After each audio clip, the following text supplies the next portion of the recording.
All right, so first we had a couple announcements. We're going to make an amendment to our agenda. Which item was it exactly? 5.9? 5.9 is going to be removed for the present time because the person, One ahead. person. one person. Okay, so Brooke Freeman is not going to be part of the agenda because she's decided not to take the position. So we're going to go from, just remove her part. The second part of an announcement is normally we do our public comment after presentations and such, and it's listed to be after the interview of the vacant board position.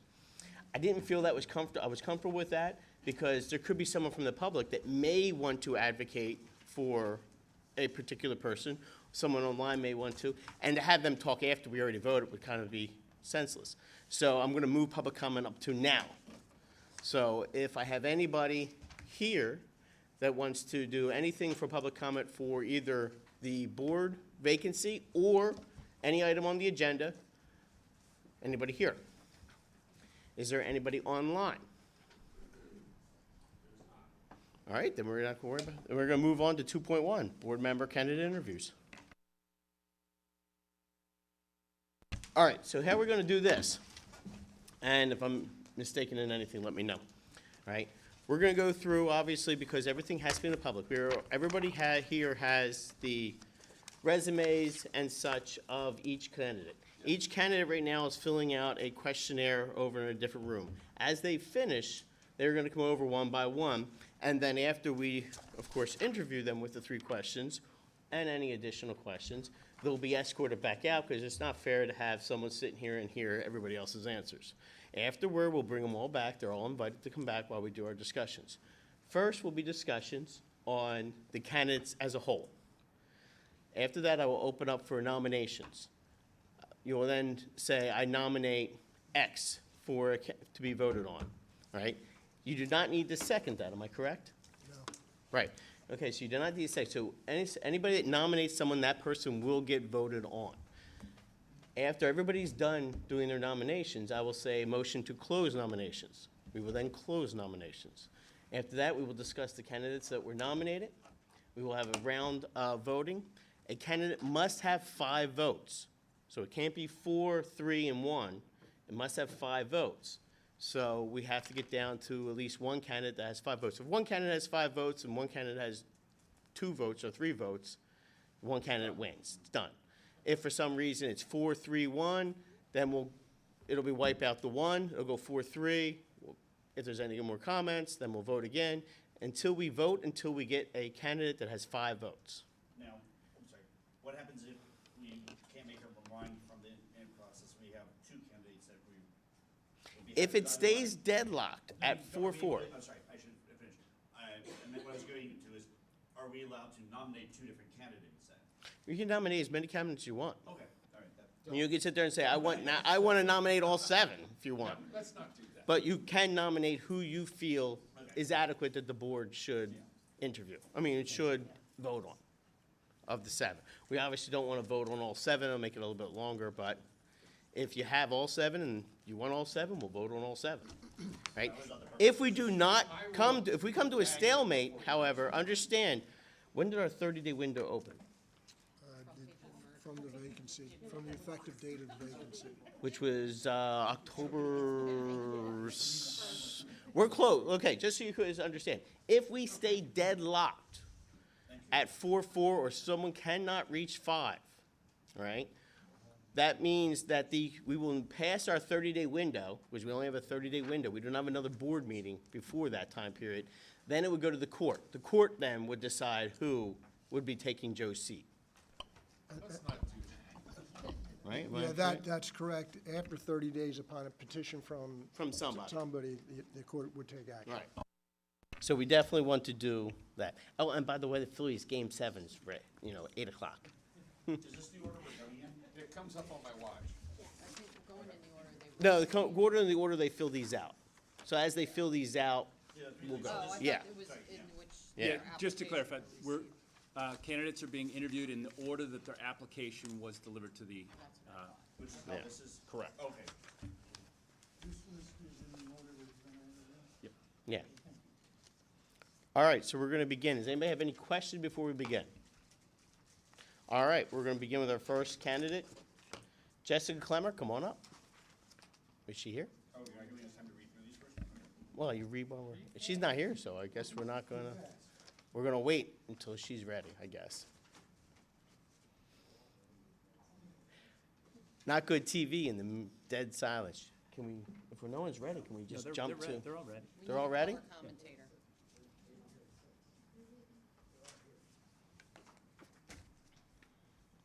While we have this moment, board members, it's very important that you use your microphone.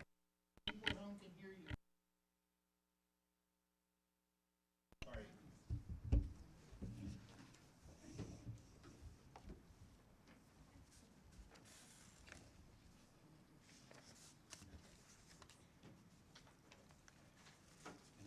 I'm asking. You're asking, no, you were asking questions. So welcome, Jessica. For the record, if you could just state your name, and this is how it's going to work afterwards, all right? Dr. Finnerty is going to ask you the three general questions right now. All of us have both your resume, we've already looked over that, your intent, and obviously we'll look over the answers right there. After these three questions, if any board member has an additional question, they're going to ask that, and then afterwards, we'll say thank you very much. I'll say thank you very much, and then we'll go on to the next candidate. After all the candidates are done, then we'll start the process of actually speaking on everybody. All righty? Do you have any questions? All right, we're going to begin. Dr. Finnerty. Hello, Jesse. Thank you for putting yourself forward for this position. So as Al said, we have three questions. First one, we have your resume and letter of interest. If you can please briefly share your involvement in the community with us. All right, so that's on, okay. So I have lived in the district for almost 20 years. 3 of my 4 children went through the district. So we were involved in everything from Little League to the musicals, the sports, all the way through. And then for the past 5 years, I actually worked in the office at the high school as administrative assistant to the principals. So pretty much Pottsgrove has been my life for the past almost 20 years of my kids going through. My youngest just graduated this past June. So I feel like now we've had a broad range of experiences, and now I have some experience and time to be able to devote to a different area. And of course, all through my kids' years of being in school, I was volunteering while they were in elementary school and middle school and those kind of things. Why do you want to be on the board? So I have had the best experience with the district. We have loved every aspect of my kids coming through here. Teachers, everything, the extracurriculars, everything that we were involved with as a family was a positive experience. And now my son and his fiance just about a year ago bought a house also in the district in West Pottsgrove. And they have talked about how much they've loved coming through here. My future daughter-in-law is helping with the musicals, and so I just foresee our involvement in Pottsgrove continuing on. And so I just feel like I've spent almost 20 years investing, and I feel like I have a different perspective now, having been a parent and a volunteer and an employee. And so I feel like I have a good grasp of lots of aspects of the district. And I just want it to continue to be a positive experience as my kids now look to have kids coming here and being involved as alumni and just the different ways that they're still connecting.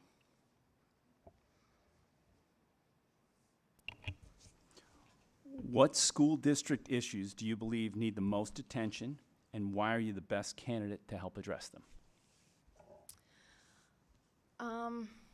I think for me, one of my biggest concerns is teacher support. Whatever that looks like, whether that's resources, whether that's the day-to-day concerns of are they getting support with discipline issues, or whatever their struggles are. I feel like I have seen them be on the front lines as much as anybody, and I just understand how much support they need, and I feel concerned about the rate of turnover of teachers, and I know that's not just our district. I know even several years ago, I heard the numbers of students graduating from Penn State and how there's vastly less teachers coming out of colleges.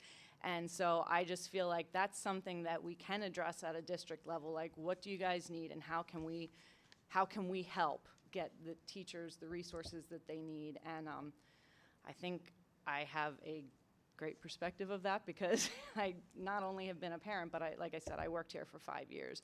And that was always one of the things I felt passionate about, is just whatever I could do, even in my role on a day-to-day basis, for what do the teachers need. They're the ones that are just, like I said, on the front lines dealing with all of the kids and all of the issues all day, every day. So thank you. That is the end of our prepared questions. Does the board have any follow-up questions they would like to ask at this time? All right, I'm going to ask the same question to everybody, all right?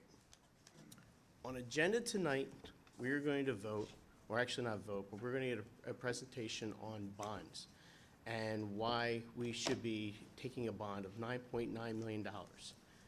What do you know about that, and what are your thoughts on it? I think that I would want to have all of the information before I would have to give any thoughts on it, of which I do not have any information at this point. However, I feel like I am committed to lifelong learning. I am committed to, when I have something I have to look into and make a decision on, I will take the time to do my homework and look into it and understand it and use whatever resources are available to me, which currently I'm working for a public accounting firm, so I can, get advice and information, be like, hey, what are your perspectives? To come into a meeting cold, I wouldn't want to make that decision, but I wouldn't want you guys to make a decision without having the chance to dig in. And so what I would say is I'm committed to digging in to find out what I would need to make a good decision. Thank you. Anybody else have any questions? I'll ask the same one to everyone too. Jessica, tell us about a time you took a stand on a position that not everyone agreed with. What was the situation? What was the stand you took? What did you do, and what was the outcome?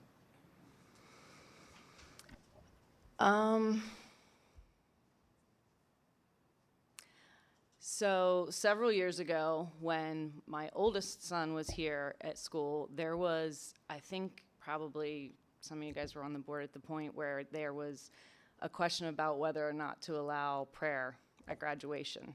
And it became a real hot button thing that people were flared up about on Facebook. And at the time, I was actually serving in the role of a minister of a church, and I was connected with the Pottstown Ministerium. And I felt like what I needed to do in my role, as I listened to the board, and I felt like what the board was putting forth was a good, like, we need to take a neutral stand.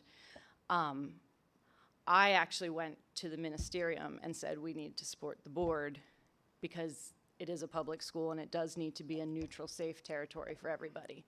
And so, as you can imagine, with a group of ministers telling them that we should be on the side of not having prayer at an event where I didn't feel like prayer should be there, I felt like I was committed to communicating why I thought that. I was committed to, in that setting, taking what I was hearing from the board and why I felt like it was reasonable and agreeable, and why we as a community should not be divisive on a matter, but try to make coming together as a community the priority over what our personal beliefs were as a priority. And I actually think it went very well. I felt like the ministers in the group very much backed down from the tone of their frustration. But it wasn't a popular perspective for me to take at the time. But I felt like we needed to put the goal of unity above what our own personal beliefs were. Anybody else? Thank you very much. Yep. Thank you.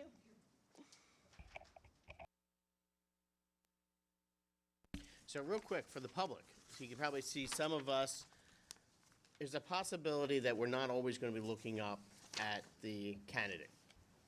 There's, usually I would sit there and think that's kind of like rude and ignorant. It's not necessarily rude or ignorant, it's because we're trying to read their questionnaires and such like that at the same time as listening to their answers on the Invertu questions. So we're trying to see both and get the full picture, not necessarily why we're not looking at the candidate all the time. We do not do points for penmanship because I would be in big trouble. All right, we're gonna move on to the next candidate, which is, I don't know how to spell his last, pronounce his last name. Wengia. All right, It's actu- Hector, here's how it's gonna work. It's actually one Kia. Wengia? I'm sorry. All right, Hector, what we're going to do is you're gonna receive three questions from Dr. Finnerty. Then afterwards, if there's any questions from the board, they're gonna ask those, right? In the meantime, then, if, after that, we're going to say thank you very much, congratulations on going on for the board, and then we'll go to the next candidate. It's pretty much just come back and forth, okay? If you have any questions, you let us know. All right, go ahead. Hector, thank you for coming in and for putting yourself forward for this. This is a board member is a very important job, and it's, to volunteer yourself to do this is commendable. So as Al said, we have your resume, we have your application, and we also have the questionnaire you filled out. So if people aren't making eye contact, it's because they're also reading that as well. There are 3 prepared questions that I'm going to ask, and then the board, open it up to the board for any additional questions, okay? So the first one is, we have your resume and letter of interest. Please briefly share your involvement in the community. So I have, my involvement in the community and in the district is pretty much revolves around my kids. I have 3 of them in the district, 1 at Rocks, 1 at Lower, and 1 at the middle school. My older son also graduated from here, maybe 2, 3 years, I don't remember now, it's a long time ago. But yeah, so involved in the schools, involved in some rec leagues in the community. And yeah, I'm here almost every day. I worked in this building, have a lot of friends here, coached a lot of soccer, know a lot of the teams, and come back for some of that very often. Thank you. Why do you want to be on the board?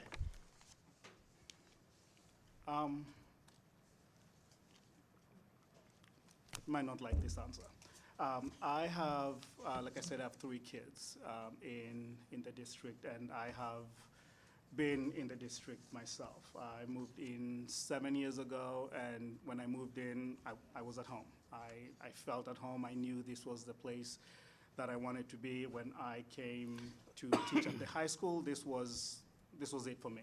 This was it for me. My kids loved it here. My son, we were moving from a different district. He came here, and all of a sudden, he loved school, which was not something that existed somewhere else. And believe me, that's a huge feat for my boy. And I wanted to have that in perpetuity for all my children. But you know, my kids come home, and I'm listening to my kids. I'm listening to, you know, some of the things that's going on, and you know, I got a little teeny tiny bit concerned. And my alternatives were ask more questions, get involved, or move somewhere else. And I thought that, you know, I'm an educator. I've been an educator, dedicated my whole adult career to working in education. And moving somewhere else, that's doable. You can move somewhere else, buy another house in this market. That's a great idea for everybody. But that doesn't help the other 3,000 children that are left behind. And as an educator, I think about my own kids, but I also think about the other children in this community, and that's why I'm here today.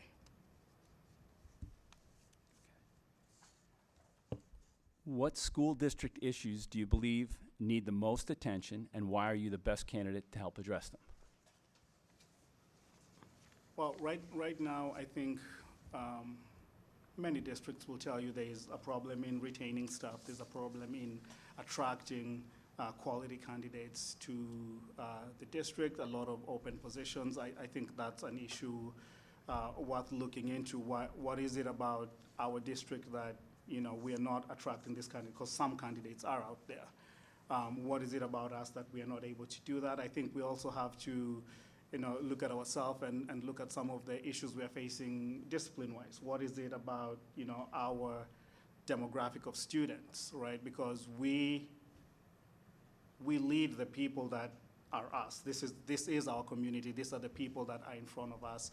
We don't get to choose a different demographic. This is it. And so what is it about our community that we can do to make sure that our kids are learning, that our kids are in school, that our kids are doing the things they need to do in school and not, you know, having our superintendent running around chasing buses and doing things like that. So that is our 3 questions. Do we have any questions from board members? Hi, Hector. Hello. Tell us about a time you took a stand on a situation that not everyone agreed with. What was the situation, what was the stand you took, and what was the outcome? I'll talk a little bit about my time here at Pottsgrove. This was before 2020, before it was cool to speak about, hey, we're diverse, we're this, we're that. And we started a diversity club here at the middle school, at the high school. And it was a lot of kids who felt almost like I don't belong, right? I don't belong in the school. We had, open forum where students could come in and share some of their experiences, and some of the experiences that had started from really, really young. I'm talking experiences that kids are talking about, things that happened to them in elementary school, things that happened to them when they were at Rocks, while they were at Lower, while they were at the middle school, and it carried over with them. And nobody wanted to hear that. Nobody wanted to look around and be like, oh yeah, we actually do have a problem. Because at that time, we were doing well. We were expanding our AP classes. We were, Keystone results were going up. Nobody wanted to look and say, oh, there's this subsection of students who are not in a spot that, and they're not growing with the rest of our community. And it took a little bit of doing to have that group of students approved. It took a little bit of doing to have us be able to sit even in this building. It took a little bit of doing to have discussions with community to be here, but you know, that opened up a door for those students, some of whom I'm still in touch with today. You're welcome. Can I just, what was the name of the club? Or was it, I missed that very first part. It was almost a diversity club, but that's not the name we gave it because that was not an acceptable name for it. Thank you. All right, so I'm going to ask you the same question I'm going to ask everybody. Yeah. On tonight's agenda, we have an item that we're going to be discussing about a bonding, opening up a bond for $9.9+ million. Do you know why we're doing that and what it's being used for? I do not. Anybody else have any questions? Thank you very much. Thank you.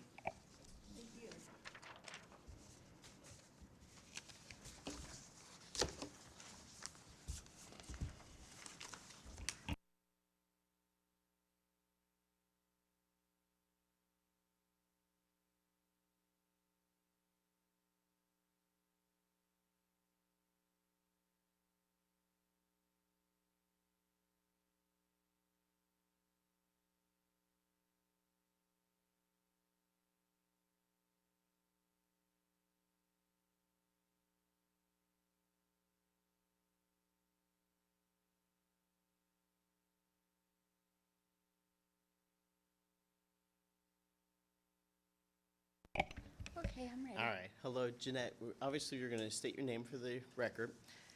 Dr. Finney's going to read you 3 questions. Each one of us has your actual questionnaire, so we may be looking at that at the same time when we're talking to you and such like that. If you have any questions, you're free to ask. If any board members have any questions afterwards, they'll ask those as well. All right? Go right ahead. Hello, Jeanette. First off, I want to thank you for putting yourself forward. A board member is a very important position, and it's a voluntary position, and it's a challenging one. So thank you for putting yourself forward for this.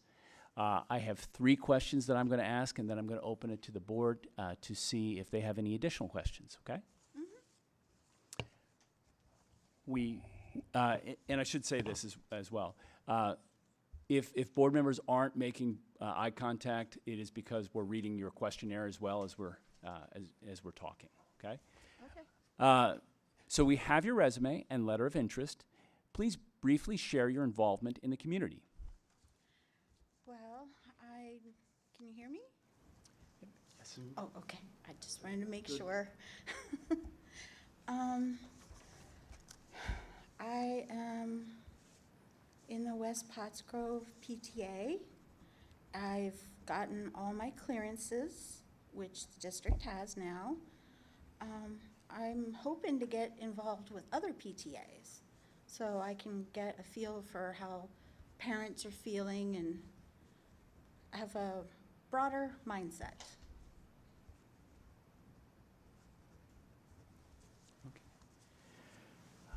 Why do you want to be on the board?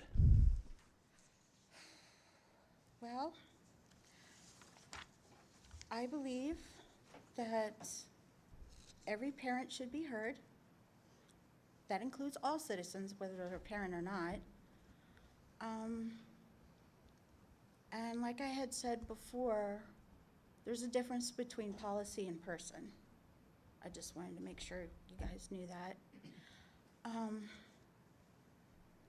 That I have 2 special needs kids. They're in the district. And I have a view of the IEPs and 504s, so that's one of my interests, because I want to advocate for my children and other children. So, What school district issues do you believe need the most attention, and why are you the best candidate to help address them?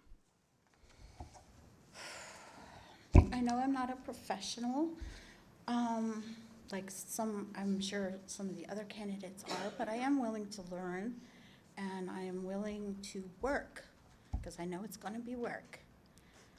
And I just want to try my best and listen to the good and the bad, and hopefully work with the people who have grievances so that we can come to an understanding.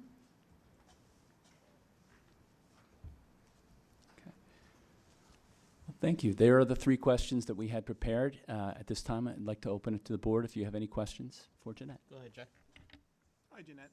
Hi. Tell us about a time you took a stand on an issue that not everyone agreed with.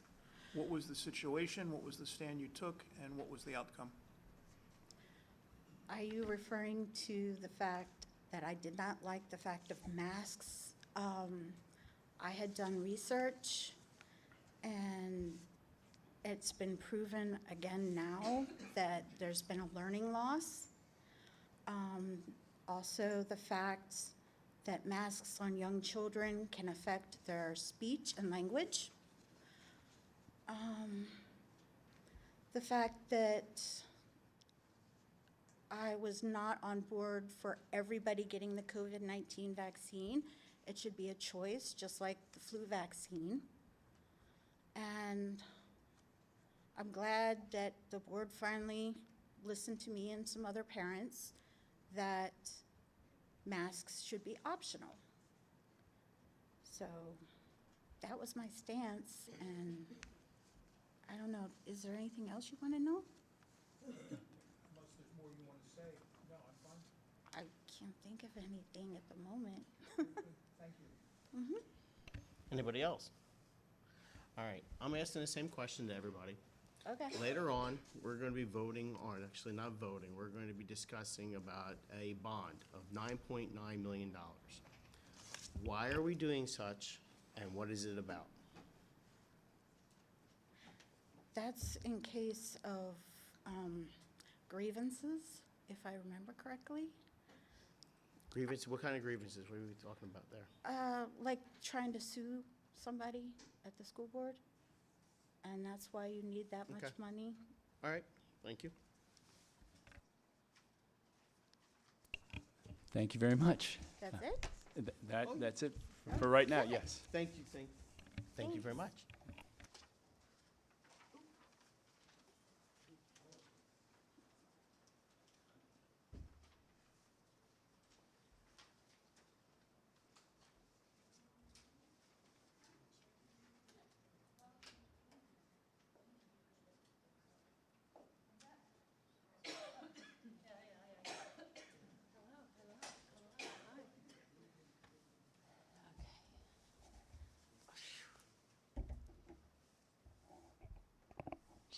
Checking. Okay, Welcome, Tanya. thank you. If you could just state your name for the record. Tanya Taylor, Upper Pottsgrove. Okay, and what we're going to have is, Dr. Finney is going to read you 3 questions. Afterwards, we're going to, if the board has any questions, they'll ask those, all right? If for chance you don't see us looking at you, it's not because we're reading your little questionnaire part as well, all right? Understood. And of course, if you have any questions, we want you to ask as well. Okay, Dr. Finney? All right.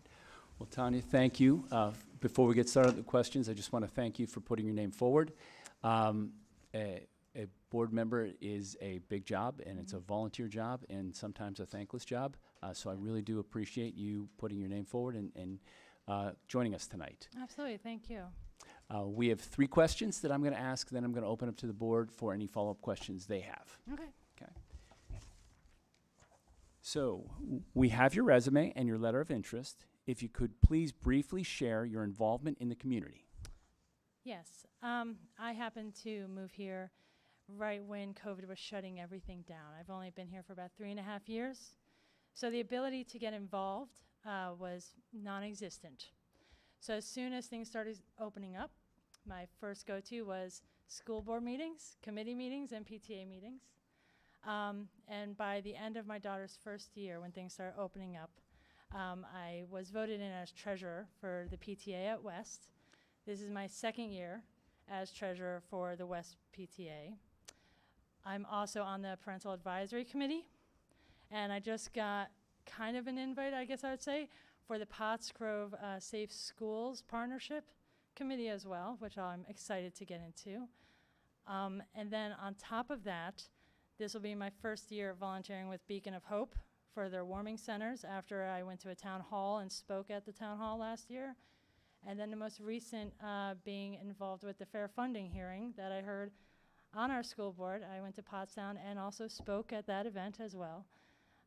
So basically anywhere I can find myself in a position to help and connect with others and build bridges and collaborate, that's kind of what I do. So if I hear anything or see anything, chances are I'm there just communicating with people and trying to build partnerships. Why do you want to be on the board? I thought about that, and it's harder for me to say, like, why wouldn't I want to be? It's not easy. You don't get praise as often as you get grievances. But my biggest passion is connecting people. And for me, the school district faces, public school overall faces a lot of challenges with the rise in things like charter schools and whatnot.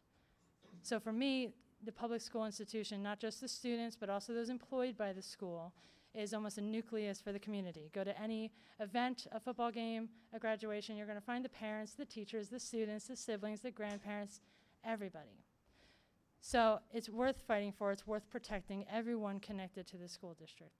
And it gives me the chance to just expand on what I'm already trying to do, which is help the greater community. And you have to start at the biggest center, at the public school system. What school district issues do you believe need the most attention, and why are you the best candidate to help address them? I don't think there's a single one. And I think that's why we have committees. That's why we have specific people outside of this room who are dedicated to looking at those issues. We have multiple schools, not just one.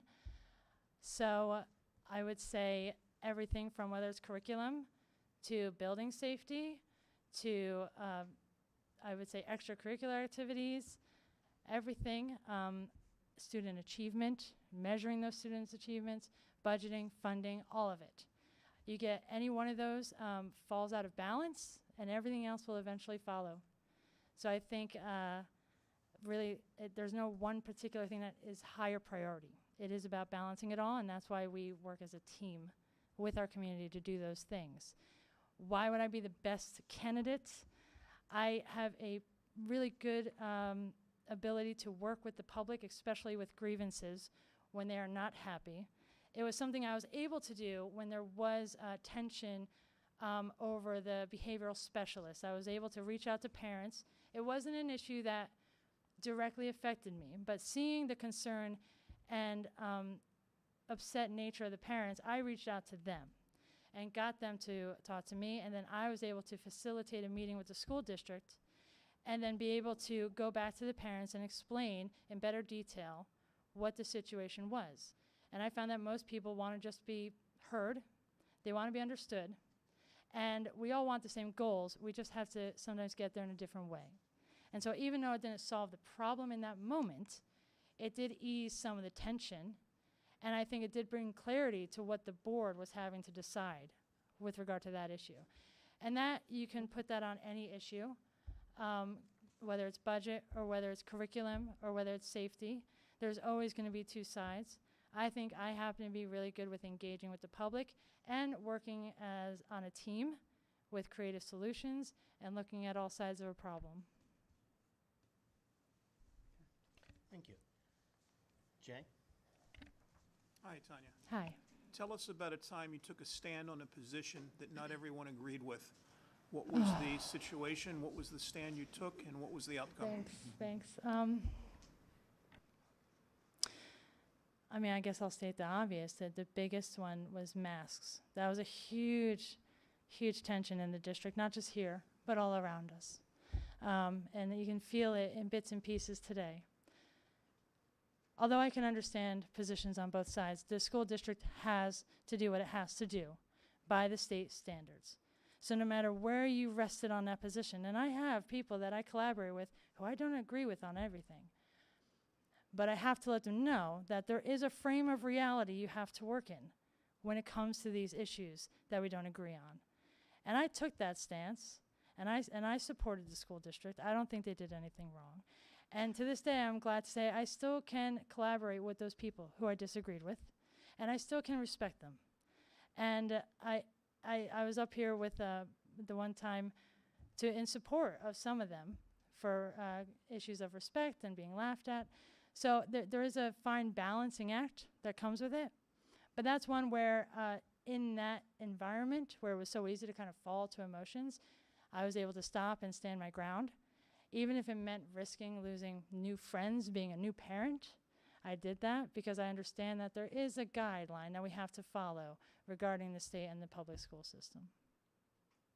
You're welcome. Anybody else? All right. I have the same question I'm going to ask each individual. Okay. Later on the agenda, we're going to be discussing a bond of $9.9+ million. Yes. Do you know why we're going to be doing that, and what's it for? The future planning for the school district, yes. That was a very eye-opening school board meeting. I went home and had to really think about it, but I think it's a smart move to plan for the future. With everything that's coming up, we don't know what's happening at the state level. When it comes to funding, it could go either way. So we need to kind of prepare in advance, and I think it's a smart idea to have the 5, 10, 20, 30-year plan and so on, because we do have a lot of challenges as a public school district. We all do. And I think getting ahead of it is what's important. How we do it, the specifics, we could debate on. There's always room for conversation. But it is a necessary step. So I was very actually happy and relieved that you did have a financial planner here discussing those things so that it doesn't fall when my child, who's now in 2nd grade, goes to high school, that there is something in place. And I think although we can all feel nervous, oh, it's this much money, I think the idea of proper planning prevents poor performance. And I do believe that it is a necessary move. I think we should move forward, whether it's discussions or debate or whatever it is, to make sure that the future generations, the future Falcons, are taken care of, as well as the teachers and everyone who are invested in the school. Thank you. No problem.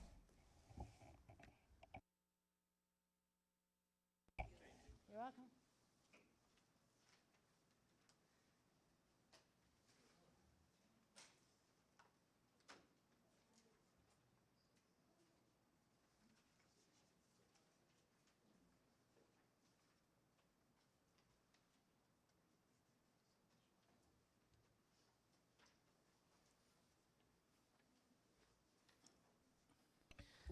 Hi, Kevin. If you Hello. could state your name for the record. It's Kevin Hitt. All right. Just so you know how it's going to work is Dr. Finney is going to read you 3 questions. In the meantime, some of us could be reading your questionnaire. So if we're not looking at it, we're just looking at the questionnaire. All right. After these 3 questions, if anybody on the board has an additional question, they're going to ask those. If you have any questions, ask away. All right? Okay. Good luck Dr. reading my Finnerty? handwriting, everyone. Oh, yeah, we're good. Hello, Kevin. Before we get started, I just want to thank you for putting your name forward. Being a member of the board is a big deal, and it's a volunteer position, a lot of work, and often thankless. So thank you for putting your name forward and for joining us this evening. Thanks for having me. I have 3 questions. After that, I'll open up to the board for if they have any additional questions. So we have your resume and letter of interest. Please briefly share your involvement in the community. Well, for the last 2 years, I've been involved with the Pottsgrove Village, which is an excellent organization. I'm sure pretty much all of you know what it is. I encourage anyone who has a special needs child, or even doesn't, if you just want to be involved, to definitely check it out and get involved. Most recently, I also started becoming active in another just Pottstown area in general, autism organization as well.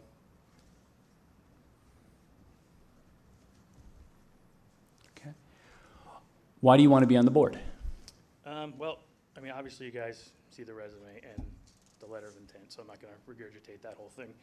But I have a pretty extensive background in IT, which, if I remember correctly, the last time you guys went through this process, you guys were kind of looking for somebody with a technology background. So I definitely bring that to the table. And then also, I have, or I should say had, since we recently unenrolled him, a special needs child in the district. I understand, the challenges and trials and tribulations that come with that.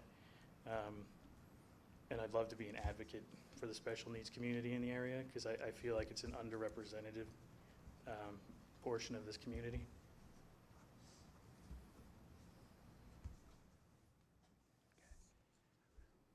What school district issues do you believe need the most attention, and why are you the best candidate to help address them? I mean, obviously I'm biased. I can go back to what I just said about the special education issues. I mean, there was some stuff that we're not going to get into here, but there's definitely a need for more funding, staff, and more resources for the special education department in the school district.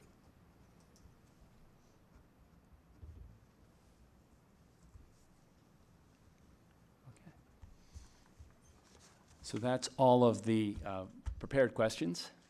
Go ahead, Jay. Hi, Kevin. Hello. Tell us about a time you took a stand on a position that not everyone agreed with. What was the position? What was the stand you took? And what was the outcome?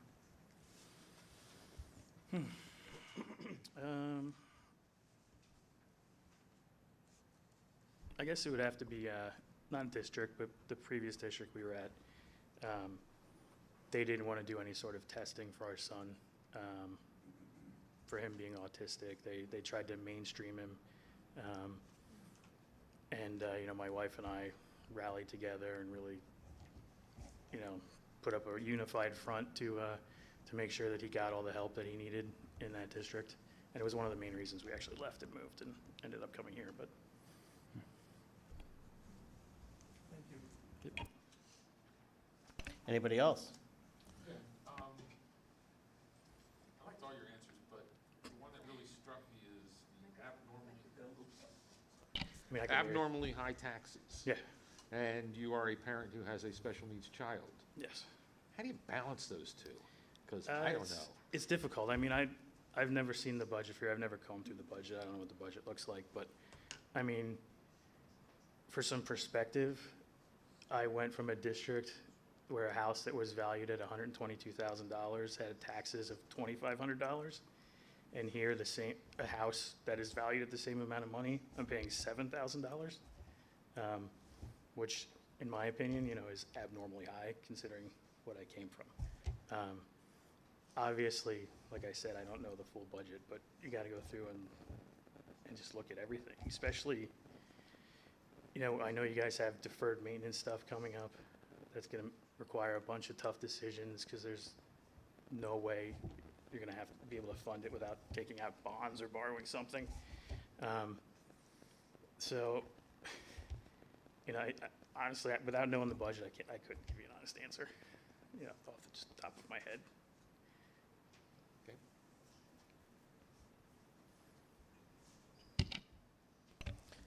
All right, Kevin, my last question, I ask everybody the same question. Later on the agenda, we're going to be discussing about a bond that we're going to be possibly taking out for $9.9+ million.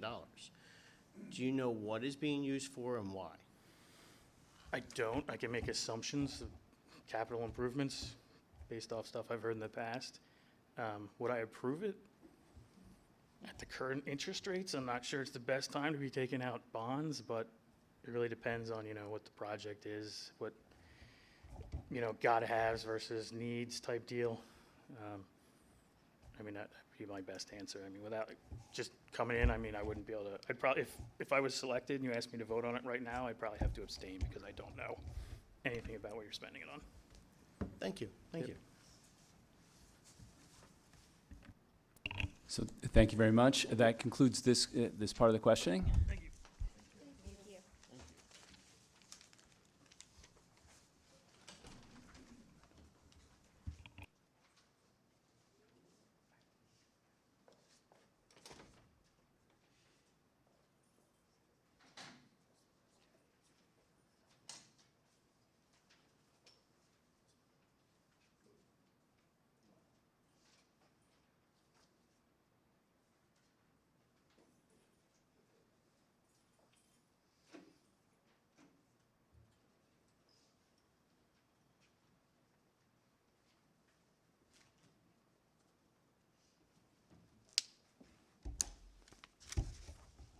Good evening. Hi, Stephen.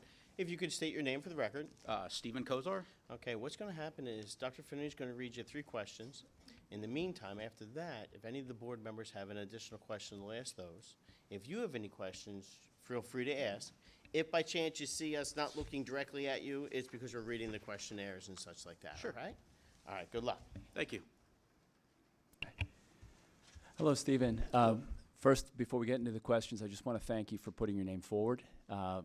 It's a big job being a board member, and it is a volunteer job and often thankless. So I just want to thank you for putting your name forward and for joining us here tonight.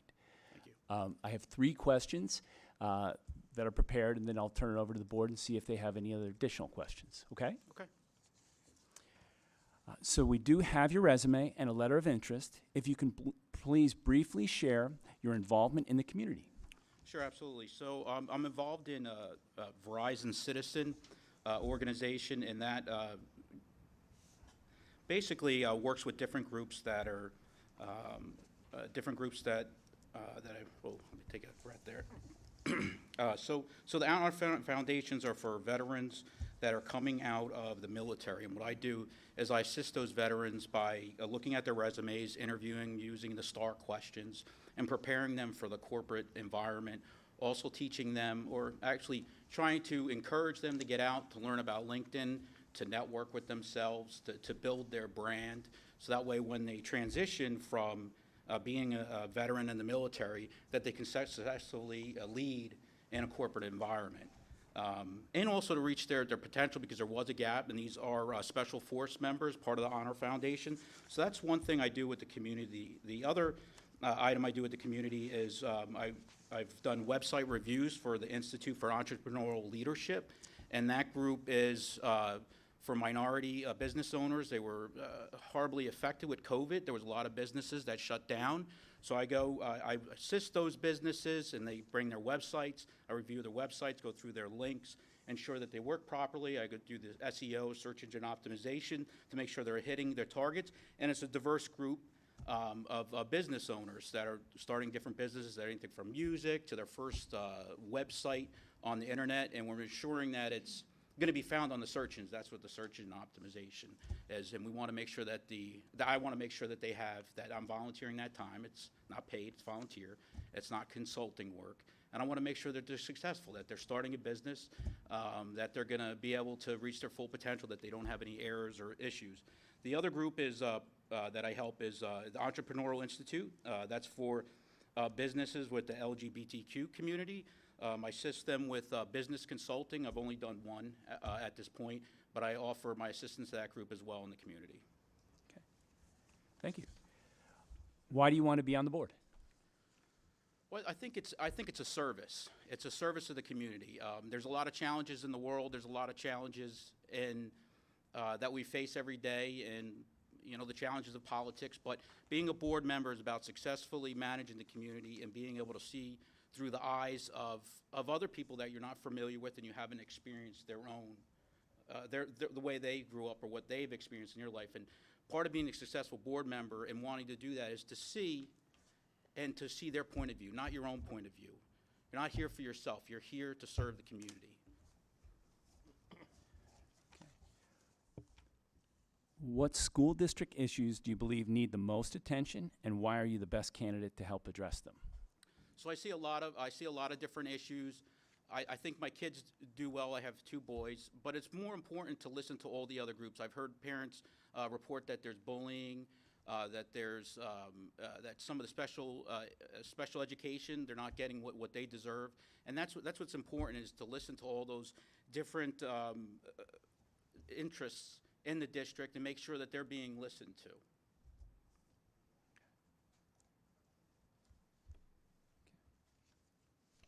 Go ahead, Jay. Hi, Stephen. Hello. Tell us about a time you took a stand on a position that not everyone agreed with. What was the situation, what was the stand you took, and what was the outcome? Well, there was different budgeting issues and challenges. I didn't necessarily agree with the direction or the platform that we were utilizing, but it was basically an initiative that came from an executive level. I didn't necessarily agree with it, but at the end of the day, it was my responsibility to carry that out because there were other cost initiatives that were involved in the decision, and that the overall business needed to reduce costs and to find a way around those costs by delivering a technological solution to their needs. Anybody else? All right, and then you got mine. I'm asking the same question to all applicants. Later on the agenda, we're going to be discussing about a bond that we're going to be using, $9.9+ million. Do you know what it is being used for and why we're doing it? Yeah, my understanding on the bond was that we are using it for the, I think it was West Pottsgrove facility. I believe we were also discussing whether the HVAC system, as well as the, I think a geothermal system, and I believe there was cost associations and differences with that. Some of my questions would be around, I think I was looking on the general obligation bond, what the coupon rate was. I don't know if that was a 4.5%. That was one of my questions, and what type of tax implications are with that bond, what the maturity date is. And there's a whole series of other questions regarding, get more detail of it. Thank you very much. Thank you.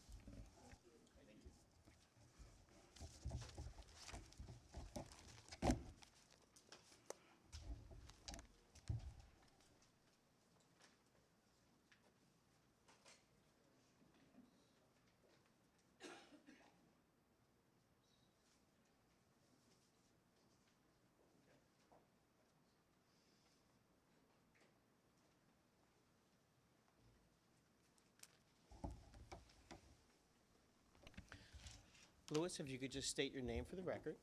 Sure. Luis Corominas. And Louis, what we're going to do is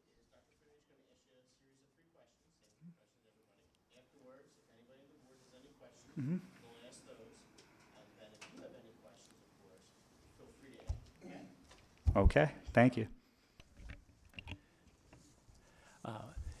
Before we get started, I just want to thank you for putting your name forward. Being a board member is a big responsibility. It is a volunteer job with a lot of work and often thankless. So thank you for putting your name forward and for joining us tonight. Oh, thank you for your time and your consideration. So I have 3 questions I'm going to ask and then open it to the board for additional questions. We have your resume and letter of interest.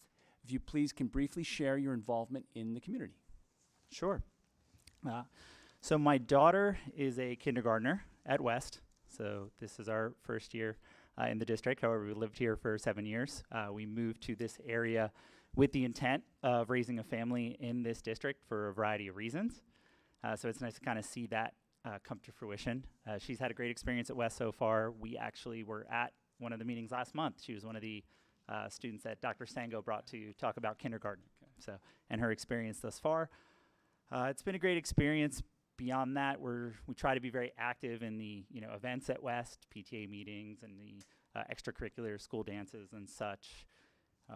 Try to get my daughter involved in other events in the community. She does T-ball. I'm the coach through Pottsgrove, Pottstown, so I've gotten to meet and interact with a lot of families in that capacity. She also does dance, so we try to just get out and about in the community, meet people, be involved, and just have that sense of pride in where we live. Thank you. Why do you want to be on the board? To make an impact, to make a difference. To serve the families and the students and members of this community. As I mentioned before, we moved here specifically to be in this district, to raise a family in this district, and I'd like to serve and attempt to improve the district and repay that, what they've done for us thus far. What school district issues do you believe need the most attention, and why are you the best candidate to help address them? Well, I know there's a lot of discussion about capital expenditures going on right now, construction projects and things. That's one of the things I've dealt with in my career for the last 6 or so years. So I've got some experience on that end. Also looking at the Future Ready PA, I see certain things. Attendance has been a concern and those metrics. So community involvement, my background in marketing and engaging people, reaching out to people, communicating to them. So I believe that I'm uniquely suited to help with both of those challenges that we're facing right now, amongst others. Okay. Thank you. Now open up to the board. Go ahead, Jay. Hi, Louis. Tell us about a time you took a stand on a position that not everyone agreed with. What was the situation? What was the stand you took, and what was the outcome? Sure. So there was an instance in a previous career role of mine, serving as a sales manager, where my boss, who was the owner of the company, came to me coming off of a fairly good sales year and said, I'd like to set additional sales metrics for all of our reps. And I said, okay, sounds good. What would you like to do? And he asked me, well, I'd like you to track how many phone calls and emails they make every day. I said, okay, that seems like a lot of work. We have tools that can do that can collect that data, but to review and interpret that data is a lot of work. Why should we do that? He said, well, to make sure they're doing their job. And I said, well, their job is, at the end of the day, is to produce sales. It's the end result. So why don't we look at sales numbers first? Then why don't we look at making sure those sales numbers can be repeated via potential work pipelines, how much they have in pending projects. And then if those numbers are not in alignment, then we can review process to see, are we not making enough calls or emails? However, to just do that for the sake of doing it seems somewhat punitive. It seemed like extra work. It was a lot of struggle back and forth, but eventually we were able to agree on the solution I had proposed, and it seemed to work fairly well for us. Sure. Anybody else? All right, I have the same question I've been asking every individual. Okay. Later on the agenda, we're going to be discussing a bond, possible bond, that we're going to vote on in the next meeting. That's roughly $9.9+ million. Do you know what it is and why we're using it? Well, I know it's a bank qualified bond. I believe it's for a capital improvements project, but I do not know the specific capital improvement project. I don't know if it's for a variety of them or one individual one. So, okay, Thank you. sure. Okay, thank you for your time.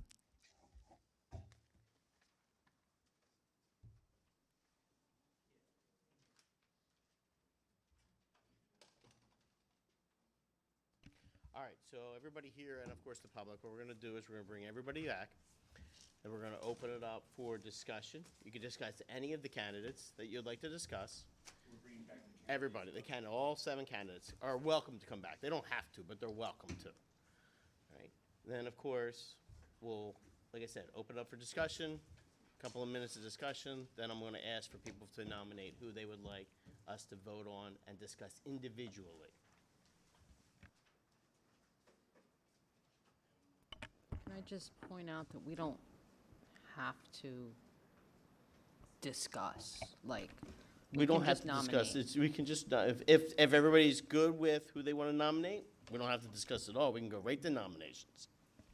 All right, it's just open. I would like to. Oh, hold on.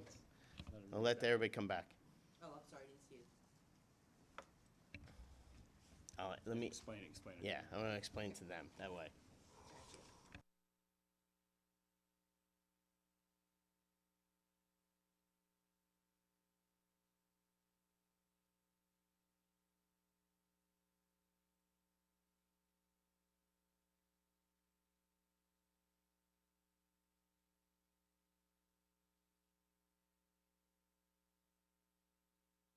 All right, so first, before I go into the board, I want to thank all 7 candidates.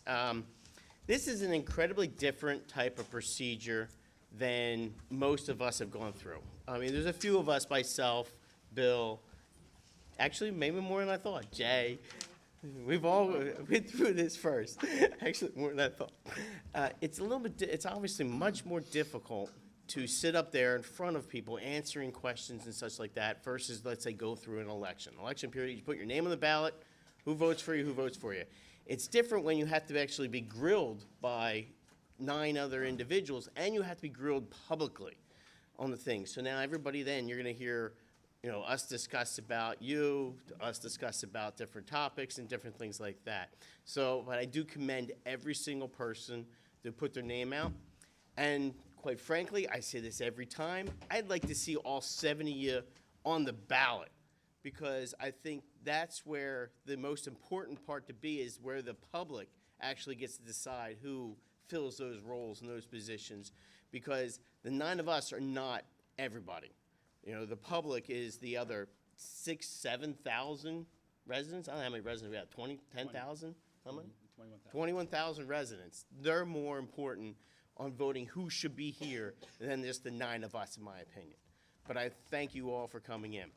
What we're going to do, just so you know, I will open up discussion. There may be no need for discussion. They may just want to get into voting. Then we're going to obviously nominate individuals that will be voted on. We'll have a discussion on those nominations, and then eventually we'll start voting on the different individuals.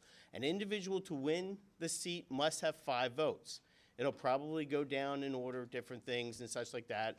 If 3 people get nominated, it may go 4, 3, 1, and then obviously whoever the one person that got 1 vote would be out, and we would vote versus the 4 and the 3. You must have 5 votes of the board to win for this seat. All righty? Again, thank you very much for all going. I am opening up to the board if they would like discussion before nominations. Does anybody want discussion? Or go right to nominations? Just a real quick comment. I think we deserve a round of applause for all these candidates. We are extremely fortunate to have the quality of applicants that we saw here tonight. And I just want to say, because there's going to be 1 winner and 6 also-rans. And when you were sticking up hands, I first got interested in participating in school board by applying for a job like you did, and we didn't get it. And in fact, there were two of us, both of us later became school directors. So do not be discouraged. This is a learning experience, and I think many of you who are participating will understand the benefits of what you've done for yourself. That's all I had to say. Thank you, Dr. Nippert. All right, I'm going to open it up to nominations. If there's someone who would like to nominate, please open your mic and make a nomination. There is no need for a second, so anybody gets nominated automatically will be in the voting. I'd like to nominate Louis, but I'm not going to pronounce your name correctly, so I'm not going to try. I would like to nominate Tanya Taylor. I think she'd be a great fit for us. I would like to nominate Hector, and I'm also going to leave his last name alone. Do I have any other nominations? All right, I need a motion to close nominations then. I'll make the motion to close. And a second? All right, we're going to close nominations. We're going to discuss the three individuals of Tanya Taylor, Louis Corminius, and Hector Wangia. I'm sorry if I pronounce either of your last names wrong. All right. Everybody else, I still thank you very much. And obviously, I know when you're still running and such like that, so. All right, so first, Tanya. What is the discussion on Tanya? Can we just vote? Discussion? I'm You not don't want to comfortable- discuss I'm not anybody? comfortable discussing You don't want to human discuss beings why? in public. I'm just not comfortable with that. All right, I'll. I know, Yeah. but the public's gonna wanna know why. We haven't done public discussion in prior. We did too. No, we did not. We didn't do any discussion for you? No. And not when Jay was nominated either. I'm just, I run, I go with the board. Is everybody comfortable with that? Is everybody comfortable with that? With just voting? All right. I am going to talk about one thing. The reason why I asked my question, because it was a particular question, and to me it's very important. All right, I asked the question in regards to the bonding. The bonding is $9.9+ million. We're going to be looking at possibly 5 different bonds of $9.9 million over a particular period of years. The reason for that is for capital gains, or capital planning, I mean. As in, we have over $50 million of projects. To me, knowing what the board is doing and knowing where the board is going is very important part of everything. If you have no idea what we're even starting with, it's very difficult to get you all up to speed. So that's why I asked that question. I wanted to see where each applicant knew what was going on currently with the board so that they could possibly help with the board. It's not an end-all. It was just, that's what I wanted to see where people were. All right? All right. I will open up the voting. I need votes for Tanya. I need numbers. You wouldn't raise your hand? You wanna- am I doing a roll?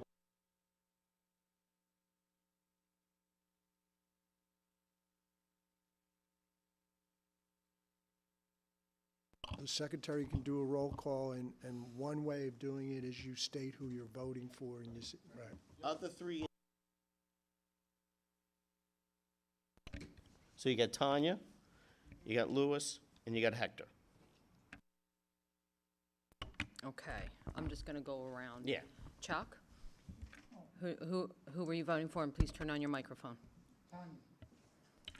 Tanya. It's, Oh, Tanya Taylor. Tanya Taylor. Ms. Taylor? I'm voting for Louis. And I vote for Louis. I vote for Hector. Tanya. Tanya has 5, doesn't she? All right, that's it. Tanya wins automatically. Congratulations, Tanya.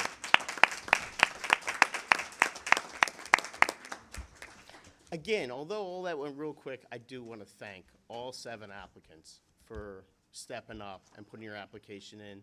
And I hope that in the future we see all of, or most of you, if not all of you, at least running for the next election. All right, so I need Tanya to come up because we have to swear you in for the board meeting to start.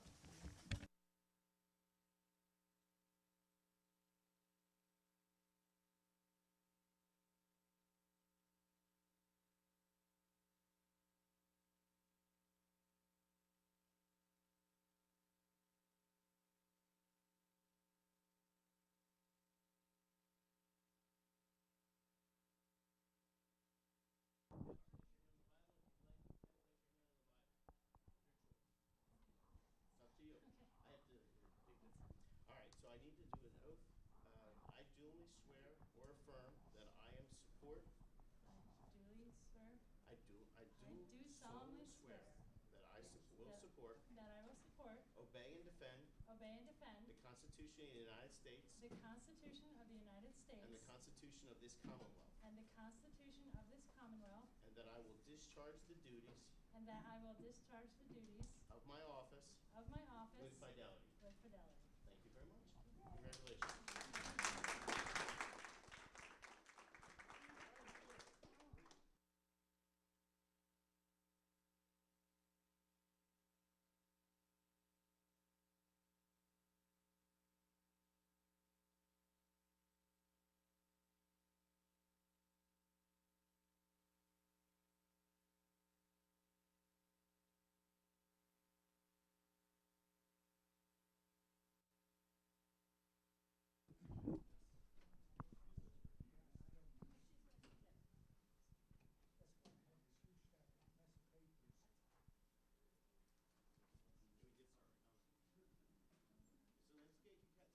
for Tanya. Congratulations again.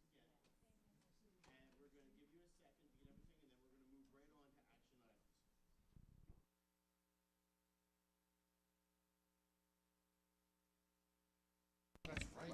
All right, so we have action items. Action item 5.1. I need a motion. I'd like to make a motion, we approve 5.1. I have a motion, a second to approve 5.1. Does anybody have any comments or questions on that particular item? Comments would be congratulations.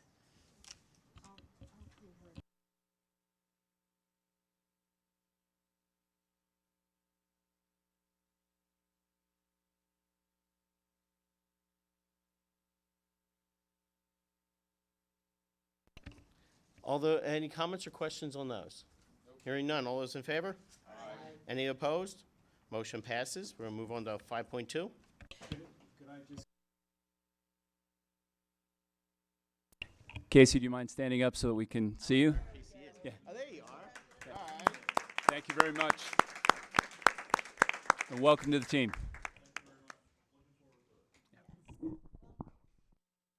All right. I need a motion for 5.2. I'd like to make a motion, we approve 5.2.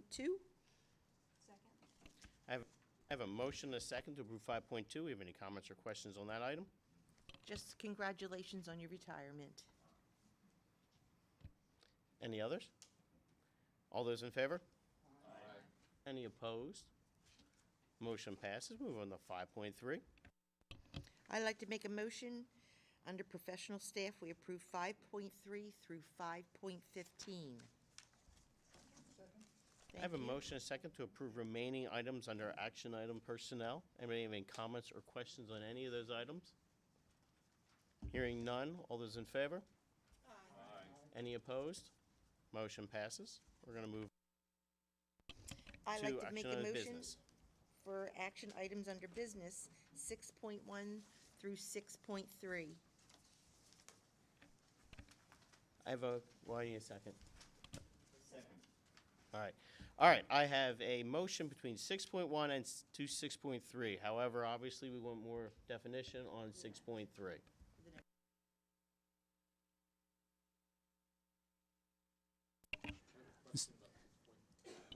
I have a question about 6.1. All right. Are Do we- 6.1 first. Okay. I'll handle 6.1. So 6.1 is a motion to remove the Abitibi containers that are at each of our buildings. This was an item that was brought up in our Facilities and Operations Committee meeting earlier this month.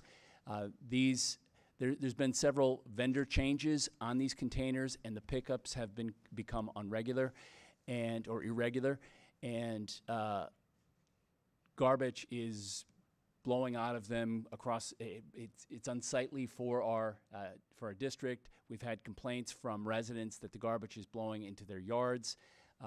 Also, this program originally had a stipend to the district. That stipend is no longer active. So we've frankly just been giving our property to Abitibi for free. Are Any other these those paper recycling, the green ones? That's, Okay. yes, that's exactly what they are.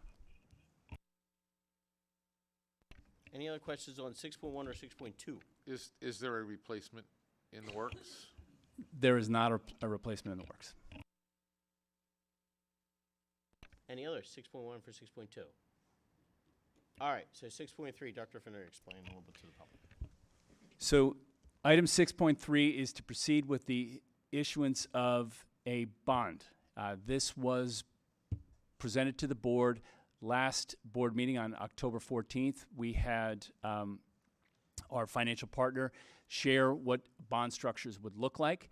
This would be in particular to authorize just the first series of bond issues. If you recall, we talked about quite a number of them and looking at what a funding program could look like over the next 30 years. That's not what this is. This is just on one bond issuance, and I'm going to ask our business administrator, Ms. Deb Clayhold, to talk a little bit about this particular bond. Okay, so this particular bond, of course, is for $9,995,000. We're staying under the $10 million to get a bank qualified bond. Of course, there's projects listed at West that we discussed in the Operations Committee.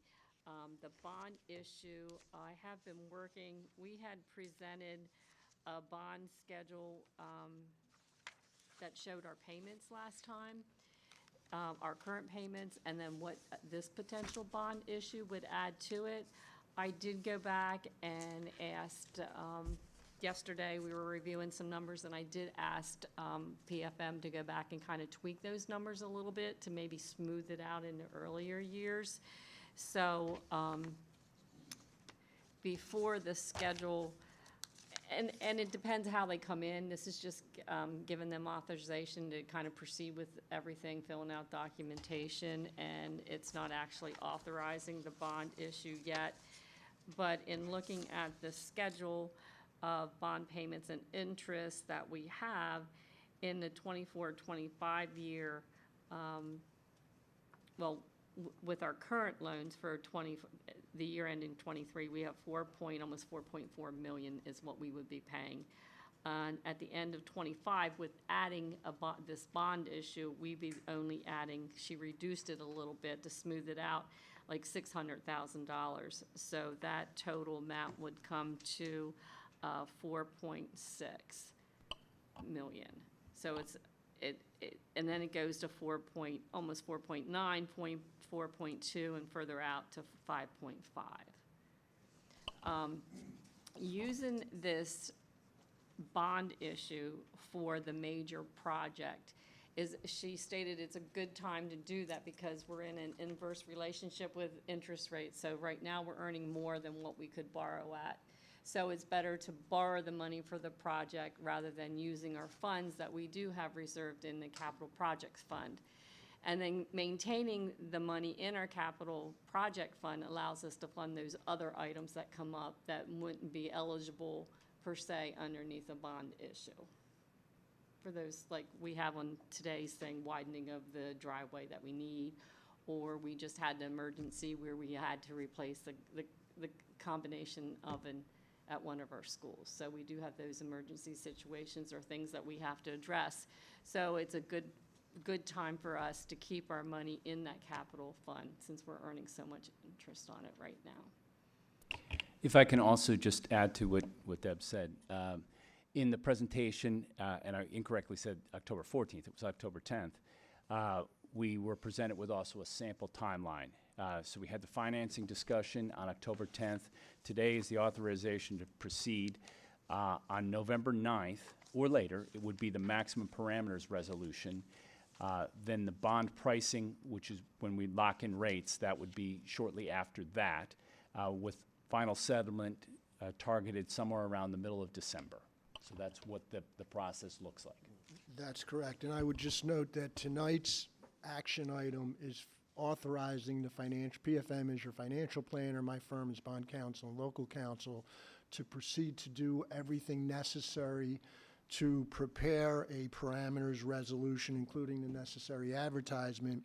The parameters resolution would be, as Dr. Finity indicated, presented either on November 9th or later, and that's where you would be actually committing to the issuance of the bonds.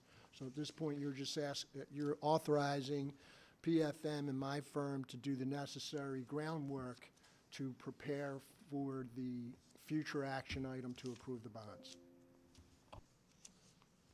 All right, and so I'm going to try to explain this a little bit for the public, because obviously many of them probably were not in the operations meeting, right? In layman's terms, the reason why we're doing all of this is because we're using something called wraparound funding, and what we're going to do is we're going to leave money into investment. The investments percentage right now is much higher than the percentage you would have to actually pay. So when you say something like, oh, our number's going to go from $4.4 million to eventually $5 million, you sit there and say, well, okay, where are we coming up with $600,000, which was, of course, my question. The reason we're trying to be coming up with that kind of funding is because we're going to be making more money on what we leave in capital than what we're actually paying out because of the interest rates. So in essence, that's why it's called the inverse relationship. We're investing and gaining more in the investments than we're going to be paying out in the borrowing. So it's actually beneficial to us because the rates are so low on borrowing for our credit rating and being a school versus how much we can get as we invest. That's why we're looking at doing this and obviously spreading it out so that we can afford, unfortunately, the capital claims that we're going to need to pay over the next 10 to 15 years. All right, I just wanted to make sure the public understood that one. All right, all those in favor? Hold on just a second. I had a quick question. I apologize. I apologize that I couldn't attend the meeting on the 10th, but the question that I would have had at the time is, are these unlimited or limited bonds? They are unlimited. Okay, thank you. No problem. All those in favor? Aye. Any opposed? Motion passes. Move on to, what are we at here now? 7 point, education. I'd like to make a motion that we approve 7.1 through 7.5. I have a motion, a second, to approve all action items under education. Anybody have any questions or comments on those? Hearing none, all those in favor? Any opposed? Motion passes. We're going to move to the committee items. 8.1. I'd like to make a motion, we approve the minutes for the policy committee. I have a motion, a second, to approve the minutes for 8.1 policy. Anybody have any questions or comments on those? Hearing none, all those in favor? Any opposed? Motion passes. We're going to move on to operations facility. We're going to actually bring up for a presentation to the board for the Giza project.